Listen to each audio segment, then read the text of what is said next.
Hello everyone, this is Akshay Chopra, lecturer of biology. You are welcome to your favorite channel Biology Knowledge Point. So आज के इस lecture में हम पढ़ेंगे adrenal gland, इसके hormones और इसकी डिसीज़ कि कौन कौन से हार्मोन ये सिक्रीट करती है, कौन कौन से डिसीज़ हो सकती हैं अगर इस ग्लैंड के अंदर कोई प्रॉब्लम हो जाती है। तो टोटली हम पूरा डिटेल्ड वीडियो रखेंगे इसको। एड्रेनल ग्लैंड का सबसे पहले हम स्ट्रक्चर समझेंगे, कहाँ पर ये होती है, क्या क्या फंक्शन है, सब कुछ डिटेल में समझेंगे। ठीक है, तो शुरू करते हैं। सबसे पहले ये डायग्राम है, इस डायग्राम के ऊपर हम थोड़ी देर में आते हैं। सबसे पहले हम कुछ बेसिक चीज़ों की बात करते हैं। ठीक है, वो आप समझो। सबसे पहले क्या समझना आपको, सबसे पहले यहाँ पर तो ध्यान से देखना बेटा। ठीक है, करते हैं शुरू। सबसे पहले हमें ये समझना है जो हमारी एड्रेनल ग्लैंड होती है ये कहाँ प्रेजेंट होती है। सबसे पहले इसकी लोकेशन की बात करें तो लोकेशन होती है किडनी के ऊपर। ठीक है, अबव द किडनी। पहले आपको ये पॉइंट याद रखना है, अबव द किडनी। ये हमारी किडनी है, इस किडनी के ऊपर ये ग्लैंड प्रेजेंट होती है। ठीक है, इसको हम बोलते हैं एड्रेनल ग्लैंड। सबसे पहले आपको ये समझना है। अब हम बात करेंगे इसके ओरिजिन की। इसका ओरिजिन क्या है, ये जो आपकी एड्रेनल ग्लैंड है ये कहाँ से ओरिजिनेट हुई, ओरिजिनेट समझना जरूरी है। इसका ओरिजिन होता है एक्टोमीजोडर्मल। एक्टोमीजोडर्मल आपकी किडनी का ओरिजिन होता है। ये अगर किसी बच्चे को एक्टोमीजोडर्मल में कोई दिक्कत है तो वो 12th क्लास में इसको समझेगा डिटेल में। फिर भी मैं आपको बताता हूँ, ये दो आपके ना 3 रीजन होते हैं, एक्टो, एंडो और एक्सो। सो ये आपका एक्टोमीजोडर्मल ओरिजिन है। अब इसको आप ऐसे याद रखो, फिर इसको बाद में देखते हैं। अभी आपको ये समझ में है ओरिजिन क्या है और इसकी लोकेशन क्या है।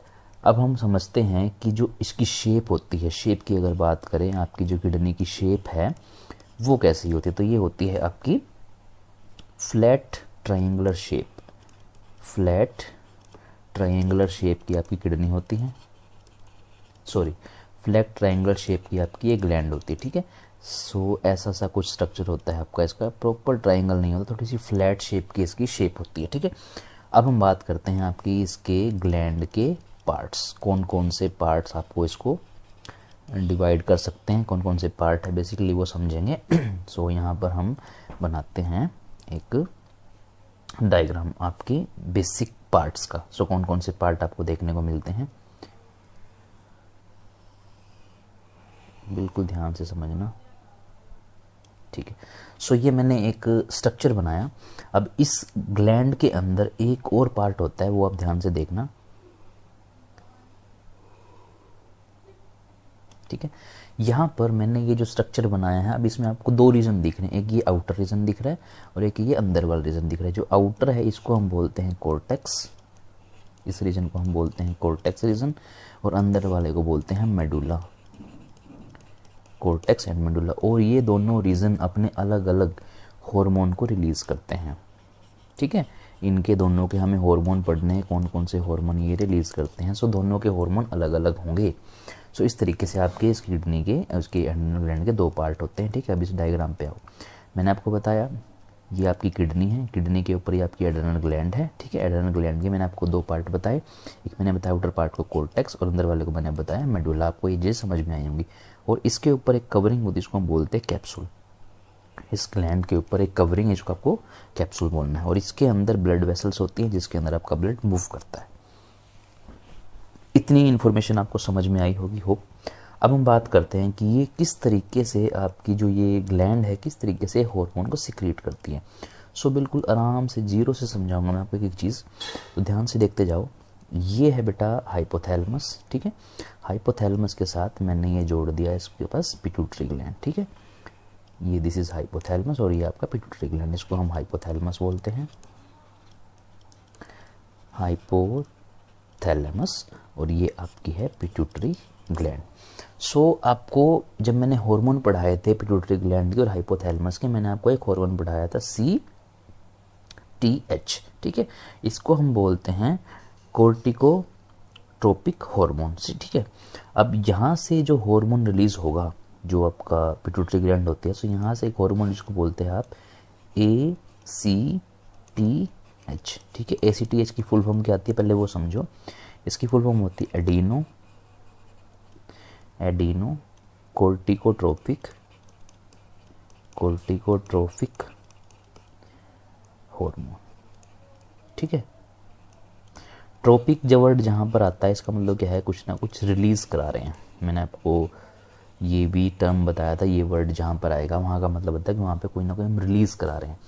सो ये जो आपका हार्मोन रिलीज़ होगा ACTH, ये आपकी एड्रेनल ग्लैंड जो होती है उसके कोर्टेक्स रीजन के अंदर से होगा। ये आपकी ब्लड वेसल और ये हार्मोन इसके अंदर भेज दिया जाएगा, जिसको हम आपको ACTH बोलते हैं, और ये जाके एक्ट करता है कोर्टेक्स पर, ठीक है। कोर्टेक्स जो आपका रीजन है एड्रेनल ग्लैंड के अंदर, वहाँ पर ये काम करता है, ठीक है। अब हम बात करते हैं आगे, यहाँ तक आपको समझ में आया होगा। अब आपको मैं कुछ यहाँ पर इम्पोर्टेंट सी चीज़ें बताता हूँ। ऑलमोस्ट आपकी बॉडी के 40 से लेके 50 हार्मोन, 40 to 50 हार्मोन आपकी रिलीज़ होते हैं यहाँ से, और इन 50 हार्मोन्स में से आपके सिर्फ काम के होते हैं 4 या 5 या 6 हार्मोन, आप कह सकते हैं 4 से 6 जो है वो आपके काम करते हैं, ठीक है। बाकी हार्मोन आपके और जो छोटे मोटे काम वो करते हैं, लेकिन मेन जो हार्मोन है वो हमें यहाँ से 4 से 6 पढ़ने हैं, ठीक है। इतनी बात आपको समझ में आई। अब यहाँ पर हम डिस्कस करेंगे आपके एड्रेनल कोर्टेक्स रीजन को, ठीक है। यहाँ पर अब हमारा फोकस रहेगा, पहले हम एड्रेनल कोर्टेक्स को समझेंगे, फिर उसके बाद मेडुला को समझेंगे। एड्रेनल कोर्टेक्स, ठीक है भाई। एड्रेनल कोर्टेक्स क्या है इसको समझना है, ठीक है। ध्यान से देखो, अब पहले इसका डायग्राम ड्रॉ करते हैं। थोड़ा सा मैं बड़ा डायग्राम बनाऊँ क्योंकि मेरे को इसके अंदर इसके सारे के सारे पार्ट बताने हैं, ठीक है। एक मिनट, दोबारा से मैं इसको बनाता हूँ। इसके अंदर एक और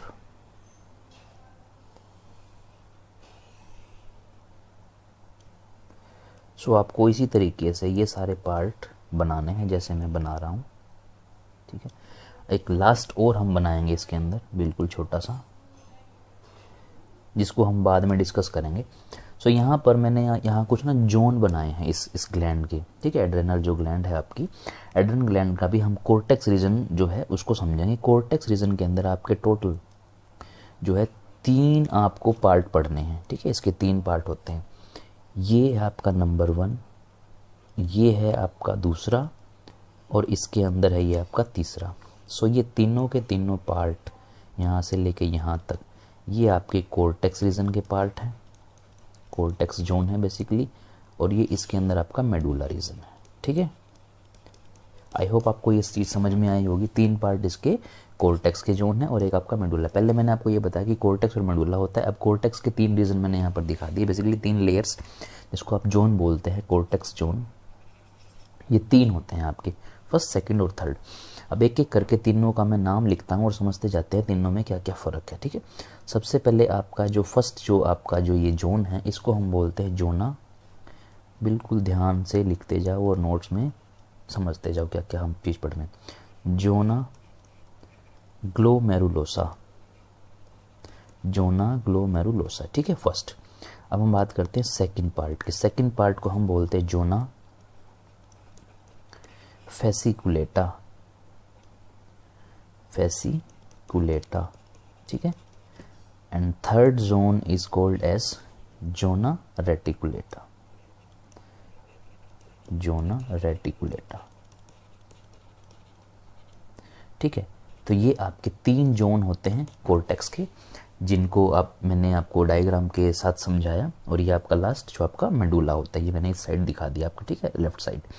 अब इन तीनों रीजन से, इन तीनों जोन से अलग अलग हार्मोन रिलीज होते हैं। सो अब उन हार्मोन को हम लिखते हैं, कौन कौन से हार्मोन यहाँ पर रिलीज होंगे।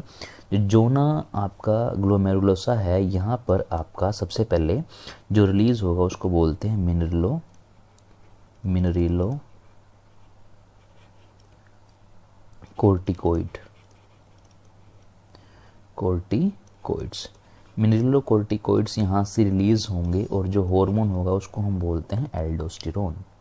ये स्टेरॉयडल फॉर्म में होता है, एल्डोस्टेरोन, ठीक है, ये इसका फर्स्ट हार्मोन है जो आपका फर्स्ट जोन से रिलीज होगा। नेक्स्ट आपका है यहाँ पर जोना फेसिकुलेटा। जोना फेसिकुलेटा में आपका जो रिलीज होता है उसको बोलते हैं ग्लूकोकोर्टिकोइड।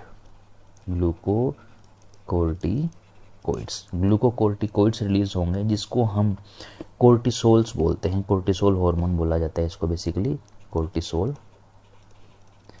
कोर्टिसोल को हम लाइफ सेविंग हार्मोन भी बोलते हैं। क्यों बोलते हैं उसको भी समझाऊंगा मैं आपको। एंड द लास्ट इज आपका जो आपका जोना जो रेटिकुलेटा इसको बोलते हैं गोनेडोकोर्टिकोइड्स। ठीक है, गोनेडोकोर्टिकोइड्स में आपके हार्मोन्स आते हैं बच्चे, सेक्स हार्मोन। जो भी आपके सेक्स के हार्मोन्स होते हैं उन हार्मोन्स को पढ़ना है, मेल्स और फीमेल्स दोनों के अंदर। अब मेल हार्मोन्स और फीमेल हार्मोन में आपको एक चीज़ पढ़नी है यहाँ पर जिसको हम बोलते हैं DHEA। DHEA क्या है, इसकी फुल फॉर्म देखो। सबसे पहले DHEA को हम क्या बोलते हैं, इसकी फुल फॉर्म है di hydro epi androgens. Di hydro epi androgens इसकी फुल फॉर्म होती है। अब बेसिकली हम इसमें एंड्रोजन्स को ही पढ़ेंगे। जो एंड्रोजन्स होते हैं बेसिकली वो मेल हार्मोन होता है, बट ये फीमेल्स में भी काम करता है। किस तरीके से, वो सारी चीज़ें हम एक एक करके इसमें पढ़ेंगे। तो इसको मैं दोबारा से बताता हूँ, एक बार जरा 1 मिनट का टाइम लेके समझो, फिर इसको स्टार्ट करते हैं आगे। आपके कोर्टेक्स रीजन हमने स्टार्ट किए। कोर्टेक्स रीजन के अंदर 3 जोन मैंने आपको बताए, जोना ग्लोमेरुलोसा, जोना फेसिकुलेटा, जोना रेटिकुलेटा। जोना ग्लोमेरुलोसा के अंदर आपका फर्स्ट हार्मोन जो है वो एल्डोस्टेरोन, सेकंड में आपका cortisol and third is the sex hormone जो कि आपका DHEA होता है। इसको हम एंड्रोजन्स बोलते हैं। ठीक है, इतनी बात आपको समझ में आई। अब समझते हैं हमारे फर्स्ट जो आपका यहाँ पर पार्ट है, फर्स्ट पार्ट को हम समझेंगे। फर्स्ट पार्ट है आपका जो है आपका जोना ग्लोमेरुलोसा। ठीक है, जोना ग्लोमेरुलोसा को हम समझेंगे, जोना ग्लोमेरुलोसा। ठीक है, जोना ग्लोमेरुलोसा में मैंने आपको क्या बताया, इसमें एक चीज़ जो रिलीज जिसको बोलते हैं मिनरलो कोर्टिकोइड। ठीक है, मिनरलोकोर्टिकोइड्स का जो हार्मोन आपको पढ़ना है वो क्या है यहाँ पर, जिसको हम बोलते हैं एल्डोस्टेरोन। ठीक है, इसके बारे में ही हमें पढ़ना है बेसिकली। अब आपको एक चीज़ समझनी है, जो आपका एल्डोस्टेरोन हार्मोन है ये आपका साथ में काम करता है ADH के। ADH का मतलब होता है एंटी डायूरेटिक हार्मोन। ठीक है, ये दोनों साथ में काम करते हैं और इन दोनों को हम एज ए कज़न ब्रदर भी बोल सकते, दोनों भाई ये दोनों एक साथ काम करते हैं। यहाँ पर ये दोनों करते क्या हैं, बेसिकली ये दोनों यहाँ से नाम से ही पता चल रहा है, जो मिनरल्स है ना उनके बैलेंस को उनको कंट्रोल करते हैं। ये दोनों मिल के कॉम्बिनेशन में काम करते हैं, aldosterone and the ADH anti diuretic hormone. दोनों करते क्या हैं वो समझ लो। इन शॉर्ट ADH आपका वाटर को कंट्रोल करता है और ये आपका सोल्ट को, जो भी आपके सोल्ट होते हैं उनको ये मैनेज करता है। ठीक है, सो बेसिकली सोडियम को और ये वाटर को। सो ये नमक और पानी हमारी बॉडी में दोनों का बैलेंस बना के रखने का ये काम करते हैं। एक्सेस वाटर या फिर नमक बाहर ना निकले उसको कंट्रोल करने का काम इन दोनों का है। अब ये कैसे काम होता है उसको समझाता हूँ मैं आपको। ठीक है, सबसे पहले ध्यान से देखो, बिल्कुल अच्छा कंसेप्ट है, एक बारी में ही समझ में आएगा, समझो इसको ध्यान से। आपकी बॉडी में जो किडनी में एक सेल होता है उसको बोलते हैं नेफ्रॉन। ठीक है, नेफ्रॉन, हमें बेसिकली इसको नेफ्रॉन के साथ रिलेट करके पढ़ना है। ठीक है, नेफ्रॉन। अब नेफ्रॉन में आपने एक चीज़ पढ़ी होगी कि इसके अंदर ना कुछ पार्ट्स होते हैं, इसके ऊपर मैं बना के दिखाता हूँ आपको। सो ये मैंने बनाया बोमेंस कैप्सूल, नेमिंग मैं नहीं करूँगा, सिर्फ आपको ये चीज़ समझाऊंगा कि किस तरीके से आपका ये इसके साथ काम करता है। ठीक है, सो ये मैंने बनाया नेफ्रॉन, यहाँ पर ये मैंने बना दिया इसका DCT। ठीक है, ये DCT हो गया, ये इसका कलेक्टिंग डक्ट हो गया। बेसिकली रफ सा डायग्राम है, आपको समझना है किस तरीके से ये काम करता है। इसको बोमेन कैप्सूल बोलते हैं। ये PCT हो गया, ये DCT हो गया, इसको कलेक्टिंग डक्ट बोलते हैं और ये आपका लूप ऑफ हेनले होता है। ठीक है, ये आपका नेफ्रॉन है। इस नेफ्रॉन में एक चीज़ होती है यहाँ पर DCT के अंदर, जो आपका DCT है, इस DCT के अंदर ना एक ऐसे पंप लगा होता है। ठीक है, ऐसे पंप होता है एक, ध्यान से समझो। इस पंप को हम बोलते हैं सोडियम पोटाशियम पंप।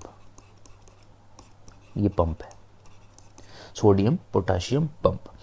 अब यहाँ पर ये जो पंप मैंने आपको दिखाया है इसका यहाँ पर क्या काम है मैं इसको समझाता हूँ, देखो ध्यान से। ये आपका है किडनी। ठीक है, ये आ गया किडनी और किडनी के ऊपर ये आपकी होती है एक ग्लैंड जिसको हम बोलते हैं क्या, एड्रेनल ग्लैंड। ठीक है, एड्रेनल ग्लैंड यहाँ से एक हार्मोन रिलीज करेगी जिसको हम क्या बोलते हैं, एल्डोस्टेरोन। ठीक है, एल्डोस्टेरोन। ठीक है, एल्डोस्टेरोन हार्मोन कहाँ से आया है आपका, किडनी से। ठीक है, अब ये किडनी से जो आपका एल्डोस्टेरोन आया है, इसका काम क्या है, ये आपके नमक को आपकी बॉडी से बाहर जाने से बचाएगा, आपकी बॉडी में उसको वापस बैक करेगा। सो ये काम करता है एल्डोस्टेरोन आपके डीसीटी के ऊपर, जो ये पंप है ना इसके ऊपर काम करता है। ये पंप क्या करेगा, जो कलेक्टिंग डक्ट में आपका सोडियम आ गया है, और यहाँ पर आपको मैं बताता हूँ ब्लड वेसल, ये ब्लड वेसल है, ये ब्लड है आपका, इसके अंदर ये जो आपका सोडियम पोटाशियम पंप है, यहाँ से जो सोडियम होंगे ना उनको ये इस ब्लड के अंदर ट्रांसफ़र करने का काम करता है सोडियम को। ठीक है, और सोडियम ब्लड के अंदर जो पोटाशियम है उनको ये इसके अंदर वापस भेज देता है। सो यहाँ पर आपने एक चीज़ देखी कि एल्डोस्टेरोन क्या कर रहा है, आपके सोडियम पोटाशियम पंप पे काम करके यहाँ से सोडियम ब्लड के अंदर वापस भेज रहा है कि नमक की हमारी बॉडी में कमी ना हो। सो इस तरीके से ये काम कर रहा है। और इसमें जो आपका मेन आपका जो एडीएच एंटी डाययूरेटिक हार्मोन जिसको आप वैसोप्रेसिन भी बोलते हैं, वो यहाँ से कलेक्टिंग डक्ट से पानी का रीअब्जॉर्ब करवाता है वापस ब्लड के अंदर। ठीक है, सो इस तरीके से ये दोनों काम करते हैं मिलके, इसलिए इनको बोला जाता है भाई भाई, एल्डोस्टेरोन एंड द एडीएच दोनों एक साथ काम करते हैं। हमारी बॉडी में जो मिनरल्स होते हैं उनके बैलेंस को बना के रखते हैं, इसलिए इनको मिनरोकोर्टिकोइड्स बोलते हैं। इतनी बात आपको समझ में आई। अब यहाँ पे आप एक चीज़ समझो कि जो आपका ये मैकेनिज्म है कैसे काम करता है। सबसे पहले आपका जो सोडियम पोटाशियम पंप है, सोडियम मान लो बॉडी में कम होना शुरू हो गया। ठीक है, आप बहुत ज़्यादा हंगर हो गए, आपने बहुत ज़्यादा पसीना बहा दिया, तो आपकी बॉडी में से सोडियम जो सोल्ट है वो कम हो गया। सो क्या होगा, सोडियम जब सोल्ट कम होगा तो ये आपका ये किडनी, ये आपकी ग्लैंड, इस ग्लैंड ने क्या सीक्रेट किया, ये सीक्रेट किया इसने एल्डोस्टेरोन। ठीक है, एल्डोस्टेरोन एक्टिवेट कर दिया इसने। एल्डोस्टेरोन एक्टिवेट होने के बाद क्या हुआ, एल्डोस्टेरोन एक्टिवेट हुआ तो इसने जाके कहाँ काम किया, डीसीटी के ऊपर। डीसीटी के ऊपर जाके इसने पंप के ऊपर काम किया। पंप भी कौन सा था, सोडियम और पोटाशियम। सोडियम पोटाशियम पंप जैसे ही एक्टिवेट हुआ तो इसने सोडियम को ब्लड के अंदर भेजना शुरू किया वाया डीसीटी। तो डीसीटी से वो उसके अंदर चले गए। तो इस तरीके से ये आपका मिनरलोकोर्टिकोइड आपकी बॉडी में नमक और पानी के बैलेंस को बना के रखता है। ठीक है, अब हम बात करते हैं नेक्स्ट पार्ट की। आपको मिनरलोकोर्टिकोइड और जोना ग्लोमेरुलोसा समझ में आया होगा, आई होप। अब सेकंड हम पार्ट बात करेंगे आपके कोर्टेक्स रीजन की, जिसको हम बोलते हैं आपका जोना फेसिकुलेटा। इसको भी समझते हैं ऐसे ही, जोना फेसिकुलेटा। जोना फेसिकुलेटा से जो आपका रिलीज हो रहा है उसको हम क्या बोलते हैं,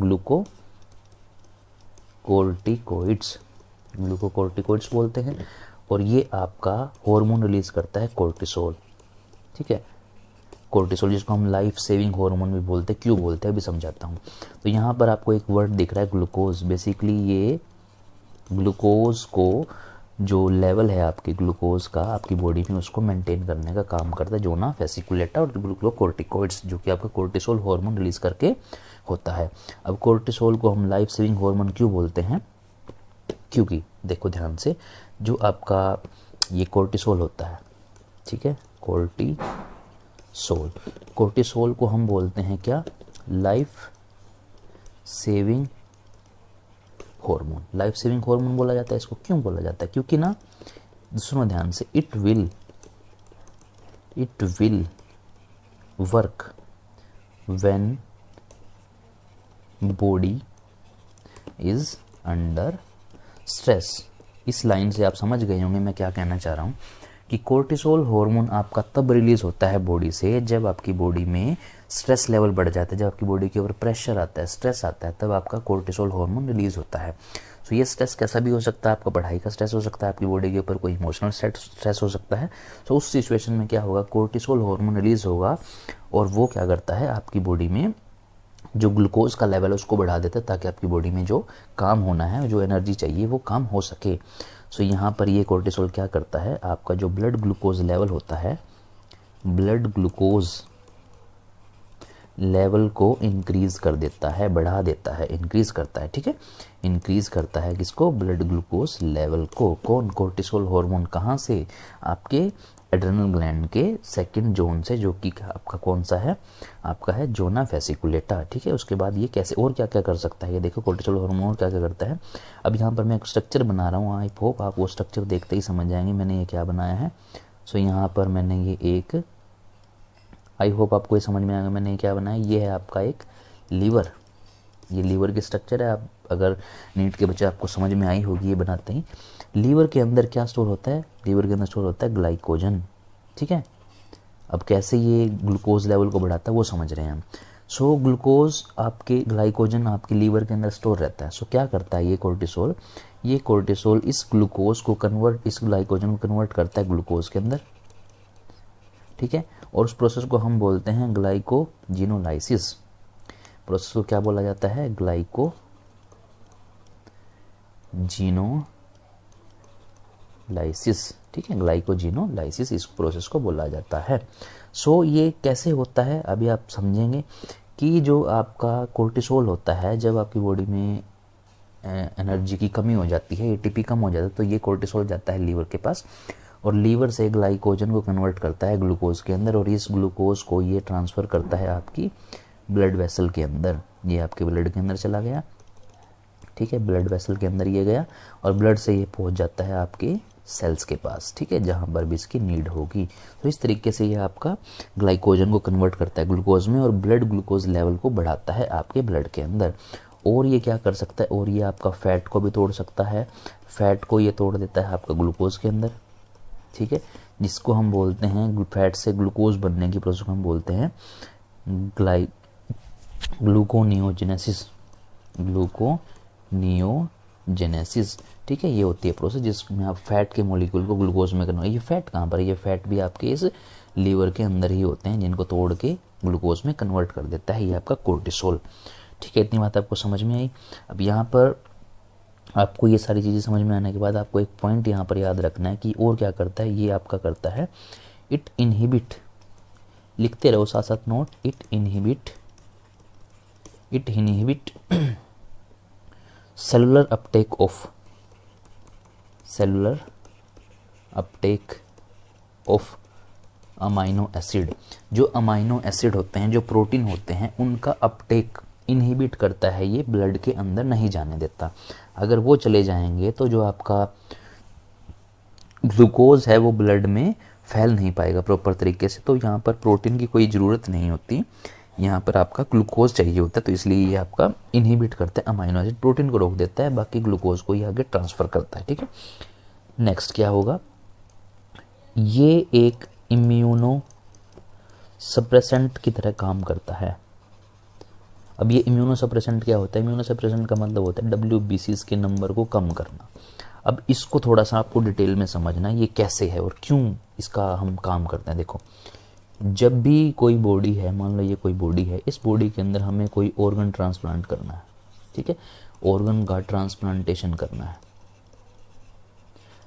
अगर हम इसमें कोई ऑर्गन ट्रांसप्लांट करना चाहते हैं तो उस सिचुएशन में क्या होता है कि अगर हमारी बॉडी में हम कुछ भी डालते हैं तो हमारी बॉडी के WBCs उन बॉडीज़ के खिलाफ एक्टिवेट होकर उसको किल करने का काम करते हैं। लेकिन ट्रांसप्लांटेशन में क्या करना होता है कि हमें इसको टाइम देना होता है कि ये ट्रांसप्लांटेशन प्रॉपर तरीके से हो सके। तो हम हमारी बॉडी के WBCs को इनएक्टिव कर देते हैं कुछ देर के लिए कि ये काम ना करें। सो उसको काम करने के लिए क्या करना पड़ेगा, इसको WBCs को इनएक्टिव करना, वो इसको कौन कराता है, कोर्टिसोल। तो कई बार ऐसी सिचुएशन आती है जब ट्रांसप्लांटेशन कराते हैं हॉस्पिटल में ऑर्गन का, तो उस टाइम पे कोर्टिसोल के इंजेक्शन भी दिए जाते हैं बॉडी को, ताकि WBCs की जो है वो कम हो जाएं और वो उस जो आपका ट्रांसप्लांट किया है उसके खिलाफ एंटीबॉडीज बना के उसको किल ना कर दे। इसलिए यहाँ पर WBCs को ये सप्रेस करते हैं, इसलिए इसको इम्यूनो सप्रेसेंट बोला जाता है, ठीक है। सो ये चीज़ें आपको समझ में आई होंगी। और ये जो आपका इसके बाद नेक्स्ट जो है इसका WBCs को ये कम करता है और ये आपका कार्डियोवास्कुलर जो सिस्टम होता है उसको मेंटेन रखने का भी काम आपका ये करता है। सो इतने सारे फंक्शन आपने इसके सीखे। अब हम बात करते हैं इसके बाद नेक्स्ट इसके पार्ट की, जो कि है आपका थर्ड पार्ट, जिसको हम बोलते हैं जोना रेटिकुलेटा। जोना रेटिकुलेटा आपका थर्ड पार्ट है और ये क्या रिलीज़ करता है, ये आपका एंड्रोजन रिलीज़ करता है, जिसको हम गोनाडोकोर्टिकोट्रोपिक्स बोलते हैं। ये आपका एंड्रोजन्स होता है, ये आपके दोनों में मिलता है, मेल में भी और फीमेल में भी, ठीक है। एंड्रोजन जो है आपका मेल में फीमेल में भी काम करता है, जिसको आप DHEA बोलते हैं, डाई हाइड्रोजन हैप्पी एंड्रोजन्स, ठीक है। सो ये भी आपको पता होना चाहिए। अब ये क्या क्या चीज़ें करती हैं अब ये समझो, ठीक है। अगर हम बात करें मेल की, मेल की अगर हम बात करें तो ये एंड्रोजन क्या करते हैं, एंड्रोजन आपका, अगर मेल की बात करते हैं तो अगर आपका एंड्रोजन प्रॉपर तरीके से ना हो सो ये क्या होगा, testis note develop, testis develop नहीं होंगे। तो यहाँ पर इसका बहुत बड़ा रोल है, एंड्रोजन होना जरूरी है। अब यहाँ पर आपको ये समझनी, जब टेस्टिस डेवलप नहीं होते ना, टेस्टिस अगर डेवलप नहीं है, टेस्टिस नोट डेवलप, तो उस टाइम पे क्या होगा, मतलब जब हम छोटे बच्चे थे तो टेस्टिस डेवलप नहीं होते थे, एम्ब्रियो स्टेज में थे जब हम थे, तो उस टाइम पे ये आपका एंड्रोजन जो होते हैं एज ए टेस्टोस्टेरोन काम करते हैं हमारी बॉडी में। ठीक है, आपको ये तो पता होगा टेस्टोस्टेरोन जो है हमारी बॉडी का मेल हार्मोन होता है मेल के अंदर। तो उस टाइम पे इनकी जब टेस्टिस ही एंड आपका टेस्टोस्टेरोन बनाते हैं लेकिन टेस्टिस डेवलप ही नहीं हुए, तो उस सिचुएशन में आपके जो एंड्रोजन है वही टेस्टोस्टेरोन का काम करते हैं मेल की बॉडी के अंदर। ठीक है, उसके बाद फीमेल के अंदर क्या क्या रोल होता है इनका, क्या हो सकता है फीमेल के अंदर। जब फीमेल में जो आपका फीमेल के अंदर क्या होगा बच्चे, वो ध्यान से समझो, दे कन्वर्ट, फीमेल के अंदर ये जो आपके एंड्रोजन है इनको कन्वर्ट करना जरूरी होता है। They convert androgens to estrogen, androgen को एस्ट्रोजन में कन्वर्ट करना जरूरी है। कौन करेगा इसको कन्वर्ट, आपका जोना रेटिकुलेटा ये पार्ट करता है एस्ट्रोजन। कई बार क्या होता है, कुछ आपने फीमेल्स देखी होंगी जिनको ना दाढ़ी मूछ आई होती है, उनको ना फीमेल्स पे बियर्ड उग जाती हैं, मूछें भी उनकी दिखती हैं। सो उस सिचुएशन में क्या होता है, जो आपका एंड्रोजन होता है वो एस्ट्रोजन की जो प्रॉपर अमाउंट है उसको कन्वर्ट नहीं कर पाता, तो इसलिए वो एंड्रोजन रह जाता है, जिसकी वजह से वो मेल हार्मोन की तरह काम करेगा। तो वहाँ पर दाढ़ी और मूछ आपको फीमेल्स के अंदर दिख सकती हैं इस सिचुएशन के अंदर। ठीक है, इसको मैं एक बार फिर से बता देता हूँ, एंड्रोजन आपके क्या होते हैं, मेल और फीमेल हार्मोन होते हैं। अगर आपके जब मेल छोटा बच्चा होता है जो एम्ब्रियोइक स्टेज में होता है तो उसके टेस्टिस डेवलप नहीं होते, लेकिन मेल के लिए क्या चाहिए, टेस्टोस्टेरोन तो चाहिए, लेकिन टेस्टिस डेवलप नहीं है, तो सिचुएशन में एंड्रोजन ही उनका काम करते हैं, टेस्टोस्टेरोन का काम करते हैं। और फीमेल्स में ये आपका एंड्रोजन को कन्वर्ट करता है एस्ट्रोजन के अंदर। एस्ट्रोजन एक फीमेल हार्मोन है, तो यहाँ पर इसको कन्वर्ट करता है ये आपका आपके एस्ट्रोजन के अंदर। ठीक है, सो ये सारे के सारे हमने पढ़े हैं अभी तक के आपके कोर्टेक्स के हार्मोन। अब हम बात करेंगे आपके हार्मोन्स जो कि हैं आपके मेडुला के। ठीक है, अब हम इसका नेक्स्ट पार्ट डिस्कस करने वाले हैं आपकी एड्रेनल ग्लैंड का, जो कि है आपका मेडुला। तो यहाँ पर हम हेडिंग बनाएंगे hormones, hormones from adrenal medulla. अब मेडुला के हम हार्मोन्स पढ़ेंगे, बेसिकली कौन कौन से हार्मोन हैं, किस तरीके से काम करते हैं, वो सब हम समझेंगे। सो आप ध्यान से देखते जाओ। ठीक है, चलो शुरू करते हैं, कौन कौन से हार्मोन और किस तरीके से पढ़ने हैं। सो इसमें आपको 2 या 3 हार्मोन ही पढ़ना है। सबसे पहले एक बार स्ट्रक्चर देख लो, कौन से पार्ट को हम पढ़ रहे हैं, बिल्कुल आराम से देखते जाओ। ये है आपका 2 पार्ट जो आपके एड्रेनल ग्लैंड के होते हैं, इसको हम कोर्टेक्स बोलते हैं, इसको हम मेडुला बोलते हैं। इसके हम 3 पार्ट पढ़ चुके हैं। अब हम मेडुला को समझेंगे पूरा डिटेल के अंदर। ठीक है, इस पार्ट को पढ़ेंगे, इस पार्ट में क्या क्या चीज़ें होती, कौन कौन से हार्मोन हैं, सो वो पढ़ना है। सो इसमें सबसे मेन चीज़ हमें पढ़नी है, इंटरेस्टिंग बड़ा टॉपिक है, देखो ध्यान से, हमें डर कैसे लगता है। जो डर होता है ना, जो हमें डर लगता है किसी चीज़ से, मान लो हमें हॉरर मूवी देख ली, तो हम हॉरर मूवी से कैसे डरते हैं, या किसी पर्सन से हम क्यों डरते हैं, सांप से डरते हैं, कुछ लोग कॉकरोच से डरते हैं, वो डर कैसे लगता है, बेसिकली वही चीज़ समझनी है आपके इस ग्लैंड्स के थ्रू। सो अब कैसे होता है ये चीज़ वो देखते हैं। ठीक है, ध्यान से देखो, यहाँ पर सबसे पहले हम बनाते हैं एक सुंदर सा डायग्राम, देखो ध्यान से। ये मैंने बना दिया यहाँ पर एक हार्ट। ठीक है, ये हार्ट मैंने बनाया, ये हार्ट हो गया। ठीक है, हार्ट के साथ मैं यहाँ बनाता हूँ एक ब्रेन, बिल्कुल 3 पार्ट में यहाँ पर बनाऊंगा और तीनों पार्ट एक दूसरे के साथ कोरिलेट करेंगे। ठीक है, ये इसका सेरिबेलम। ठीक है, ये है ब्रेन, ध्यान से समझते जाओ एक एक चीज़। ये है हार्ट और ये मैंने बनाई यहाँ पर इंटेस्टाइन।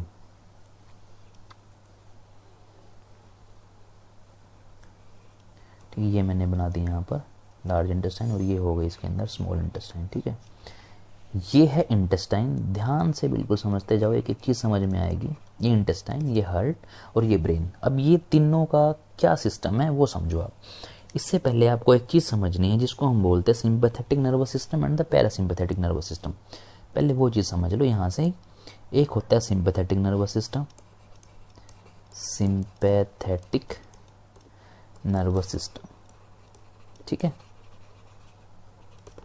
और एक होता है parasympathetic nervous system, parasympathetic nervous system, ठीक है। दो सिस्टम होते हैं।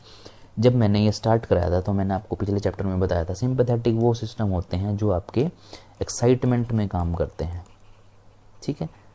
जब आपको एक्साइटमेंट होगी उसको हम सिंपैथेटिक नर्वस सिस्टम बोलते हैं, ठीक है। पैरासिम्पैथेटिक वो होते हैं जब आपकी बॉडी नॉर्मल होना शुरू होती है, ठीक है। एक्साइटमेंट या फिर डर लगना आपका सिंपैथेटिक का पार्ट है, और दूसरा आपका इसका पार्ट है पैरासिम्पैथेटिक है, जब आपकी बॉडी नॉर्मल कंडीशन में आना शुरू करेगी तब, ठीक है। अब क्या होगा देखो ध्यान से। सबसे पहले आपके ब्रेन से ऐसे न्यूरॉन्स के साथ, ये आपके न्यूरॉन हैं, न्यूरॉन के एक्सोन आ गए, ठीक है। एक्सोन से सबसे पहले आपके इस इंटेस्टाइन वाले एरिया पर और इस हार्ट वाले एरिया पर एक सिग्नल आया जिसमें आपको बहुत ज़्यादा डर लग रहा था। तो उस टाइम पे क्या होगा, एक्साइटमेंट होगी आपकी बॉडी में। तो एक्साइटमेंट जब होगी तो आपका सिंपैथेटिक नर्वस सिस्टम काम करेगा, ठीक है। सिंपैथेटिक नर्वस सिस्टम कब काम करते हैं, जब आप एक्साइट होते हो, एक्साइटेड कंडीशन में। एक्साइट कब हुए होंगे आप, जब आपको कोई डर लगा हुआ या फिर आपने कोई हॉरर मूवी देख ली, सो आप एक्साइट हुए होंगे, एक्साइटेड हो गई आपकी बॉडी को डर लग रहा है, ठीक है। उस टाइम पे आपकी बॉडी में कुछ चेंज हुए होंगे। वो चेंज क्या क्या हो सकते हैं, आपकी जो हार्ट बीट है वो बड़ी होगी, आपका जो डाइजेस्टिव सिस्टम है, ठीक है, वो स्लो हो गया होगा, आपका ब्लड प्रेशर बढ़ गया होगा, बीपी हाई हो गया होगा। सो जब आप एक्साइटेड होते हो, जब आपको डर लगता है, तो एक्साइटेड स्टेज में अंदर आपका हाई बीपी होता है, हार्ट बीट जो आपकी तेज हो जाती है, डाइजेस्टिव सिस्टम आपका स्लो हो जाता है, ठीक है। डाइजेस्टिव सिस्टम स्लो कैसे हुआ, जब आपका इंटेस्टाइन पे काम किया। हार्ट बीट कैसे आपकी बढ़ी, जब आपके हार्ट के ऊपर सिग्नल गया। सो जब ये काम होता है, सो इस सिचुएशन में आपके दो हार्मोन रिलीज होते हैं जिसको हम बोलते हैं, एक का नाम है यहाँ पर एपिनेफ्राइन और दूसरा है आपका एड्रेनालिन, ठीक है। ये दोनों हार्मोन सेम हैं और दोनों का इनका फंक्शन भी सेम है। अब ये कैसे काम करते वो समझो। जब ये एक्साइटमेंट हुई तो ये दोनों हार्मोन रिलीज हुए जिसने आपकी बॉडी को एक्साइट किया और आपकी बॉडी में एक डर पैदा हुआ, एपिनेफ्रिन एंड द एड्रेनालिन, ठीक है। अब ऐसा तो नहीं होगा कि आप हर टाइम डरे रहेंगे, आपको हर टाइम डर लगेगा, नहीं, उसको फिर कंट्रोल भी करना होता है। सो कंट्रोल करने के लिए आपका जो ब्रेन है वहीं से एक सिग्नल जाता है, ब्रेन से ही वापस यहाँ से ये सिग्नल जाएगा दोनों के पास। उस टाइम पे क्या होगा, ये जो सिग्नल गया है यहाँ पर एक हार्मोन जिसको बोलते हैं आपका एसिटाइलकोलिन, ठीक है। ये आपका न्यूरोट्रांसमीटर है, ठीक है। एक न्यूरोट्रांसमीटर ये, दो न्यूरोट्रांसमीटर ये जो आपके ब्रेन से सिग्नल लेके गए हैं। सो एसिटाइलकोलिन क्या करेगा, इन दोनों को नॉर्मल कंडीशन में लेके आएगा, ठीक है। नॉर्मल कंडीशन में क्या होगा, आपका पैरासिम्पैथेटिक नर्वस सिस्टम काम करता है। सो नॉर्मल कंडीशन में आपका पैरासिम्पैथेटिक, एक्साइटमेंट में आपका सिंपैथेटिक नर्वस सिस्टम, और ये आपके दो न्यूरोट्रांसमीटर और एक न्यूरोट्रांसमीटर आपका एसिटाइलकोलिन जो आपको नॉर्मल करता है इस सिचुएशन के अंदर, ठीक है। इतनी बात आपको समझ में आई होगी, ठीक है। अब यहाँ पर आपके इस मेडुला रीजन का क्या काम है वो समझो। अब भाई ये तो सारा का सारा ब्रेन से हुआ, हार्ट से हुआ, लेकिन यहाँ पर इस मेडुला का क्या काम है वो समझो, वो सीखो। मेडुला में क्या होगा, अब देखो मैं डायग्राम यहाँ पर फिर से बनाना पड़ेगा मेरे को, बिल्कुल ध्यान से देखना। ये मैंने बनाया है आपका एक मेडुला वाला रीजन, ठीक है। मेडुला में क्या होगा, अब सुनो, ये जो मेडुला है, ये मेडुला वाला पार्ट आपकी एड्रेनल ग्लैंड का, यहाँ पर ये दो हार्मोन रिलीज करेगा, ठीक है। दो हार्मोन रिलीज करेगा। वो दो हार्मोन कौन कौन से होंगे वो सुनो। यहाँ पर पहला जो हार्मोन होगा वो होगा एड्रेनालिन, और दूसरा हार्मोन होगा आपका नॉर एड्रेनालिन, ठीक है। ये दो हार्मोन रिलीज होंगे आपके इस मेडुला से, और 80% आपका एड्रेनालिन रिलीज होता है और 20% आपका ये वाला दूसरा हार्मोन रिलीज होता है। और ये दोनों जाएंगे, ये जो दोनों हैं ये आपके एड्रेनालिन और नॉर एड्रेनालिन, ये दोनों हार्ट पे और आपकी इंटेस्टाइन पे, स्मॉल इंटेस्टाइन पे, दोनों पे जाके काम करेंगे, और जाके काम करने के बाद ये उनको नॉर्मल कंडीशन में लेके आएंगे, ठीक है। नॉर्मल कंडीशन में लाएंगे किनको, जो आपके हार्ट और ये जो आपका सिस्टम है वो एक्साइट होने के बाद स्लो हो गए थे। सो उस सिचुएशन में ये आपका काम करेगा, और ये कौन सा एक्शन शो करेगा अब यहाँ पर, ये आपका सिंपैथेटिक एक्शन को जो आपका सिंपैथेटिक एक्शन है इसको बढ़ा देता है, जिसकी वजह से आपका पैरासिम्पैथेटिक नर्वस सिस्टम स्टार्ट हो जाएगा, और जिससे आपको आपकी बॉडी में जो एक्साइटमेंट है वो कम हो जाएगी और आप नॉर्मल कंडीशन में आ जाएंगे। ठीक है, पहली चीज़ आपने ये सीखी। ठीक है, अब ये जो इमरजेंसी कंडीशन में ये जो काम होता है, जब इमरजेंसी आती है, इमरजेंसी का मतलब क्या होता है, जब कोई डर लगता है या कोई सामने से कोई ऐसी सांप आ जाए या कोई भी चीज़ आ जाती है, सो इमरजेंसी कंडीशन में यहाँ पर हार्मोन रिलीज होते हैं, और वो हार्मोन आपके 3 काम करते हैं। वो होता है आपका ट्रिपल एफ। ये आपको पॉइंट जरूर याद रखना। ट्रिपल एफ का मतलब क्या है? पहला है फ्लाइट, फाइट एंड फियर। ठीक है, जब हमें डर लगता है किसी चीज़ से तो हम सबसे पहले क्या करते हैं, मान लो सामने से कोई कॉकरोच आ जाए या सांप आ जाए, तो हम सबसे पहले डर के भागेंगे। अगर वो भागने के बाद भी हमारे आ गया तो हम उससे फाइट करेंगे। तो ये तीनों काम एक साथ होते हैं जब आपका एड्रेनल हार्मोन रिलीज होता है तो। ठीक है, इतनी बात आपको समझ में आई। अब यहाँ पर ये आपने पूरा का पूरा एड्रेनल ग्लैंड पढ़ लिया। अब इसके कुछ डिसीज़ भी पढ़ लेते हैं, 1-2 डिसीज़ है वो आपको समझ में आनी चाहिए। डिसीज़ पढ़ेंगे अब हम किसकी? एड्रेनल ग्लैंड की। थोड़ा सा लंबा लेक्चर हो गया है, बट इस लेक्चर को पढ़ने के बाद आपको कहीं और जाने की नीड नहीं है। हर एक पॉइंट, हर एक चीज़ यहाँ पर एनसीईआरटी की क्लियर कर दी मैंने। बस 2-4 मिनट और बस डटे रहो, और इसको हम स्टार्ट करते हैं अब आपकी डिसीज़ को। ठीक है, सबसे पहली डिसीज़ आपको पढ़नी है Edison disease. Edison disease, Edison disease में क्या होता है सीखो ध्यान से। एडिसन डिसीज़ में आपका जो कोर्टेक्स रीजन होता है वहाँ पर ये दिक्कत होती है, जिसमें आपका ग्लूकोज लेवल कम हो जाता है। ठीक है, ग्लूकोकोर्टिकोइड जो है कम हो जाते हैं, और जिसको हम हाइपोग्लाइसीमिया भी बोलते हैं। हाइपोग्लाइसीमिया क्या होता है? जब ग्लूकोज का लेवल कम हो जाता है, गिर जाता है। इस सिचुएशन में क्या होता है, आपकी बॉडी में जो एक्यूट वीकनेस आती है, एक्यूट वीकनेस, ये आपकी एनसीईआरटी के पॉइंट है सारे के सारे। एक्यूट वीकनेस, और आपकी बॉडी थका थका फील करती है। फटीग, आपकी बॉडी में थकान, आपको चक्कर आना जैसा फील होगा। ठीक है, ये तो हो गया आपका फर्स्ट डिसीज़ जो कि होता है आपका एडिसन। ये आपको समझ में आना चाहिए, ये डिसीज़ आपकी एनसीईआरटी में दी हुई है। अगर कोर्टिसोल का लेवल बढ़ जाता है तो क्या होगा आपकी बॉडी में, वो भी सीख लो। सो इसको बोलते हैं Cushing syndrome, CUSHING, Cushing syndrome. ठीक है, एक बीमारी ये है, दूसरी ये है जिसमें आपका कोर्टिसोल लेवल बढ़ता है तो कुशिंग सिंड्रोम होता है। इसमें क्या होता है, जो आपका एक्सेस ब्रेकडाउन होगा किसका? Of body fat. आपकी बॉडी का जो फैट होता है उसका एक्सेस ब्रेकडाउन होगा, और वो सारा का सारा जाके आपका या तो फैट एरिया के अंदर स्टोर हो जाएगा, या आपके स्टमक एरिया के अंदर वो स्टोर हो जाता है, या फिर हिप रीजन के अंदर वो स्टोर होता है आपकी पूरी बॉडी का फैट। इसकी वजह से आपका जो फैट डिपोजिशन आपके अगर फेस पे हुआ है तो आपका मून फेस, आपका गोल गोल फेस दिखेगा, और आपकी स्टमक पे हुआ तो आपका स्टमक ब्लोट आपका दिखेगा। हिप रीजन के अंदर बहुत ज़्यादा फैट डिपोजिशन हो जाता है। कब? जब आपके कोर्टिसोल लेवल जब बहुत ज़्यादा हाई हो जाता है तब। सो आज हमने कवर किया आपका adrenal gland complete with diagram, उसके सारे हार्मोन सब कुछ हमने इसमें डिस्कस कर लिया, कुछ भी नहीं बचा है। अगर ये लेक्चर किसी बच्चे ने देख लिया और साथ साथ नोट्स बना लिए तो उसको पूरी लाइफ एड्रेनल ग्लैंड में कोई दिक्कत नहीं आएगी, ये मेरी गारंटी है इस लेक्चर के बाद। सो इसके बाद हम नेक्स्ट लेक्चर लेके आएंगे।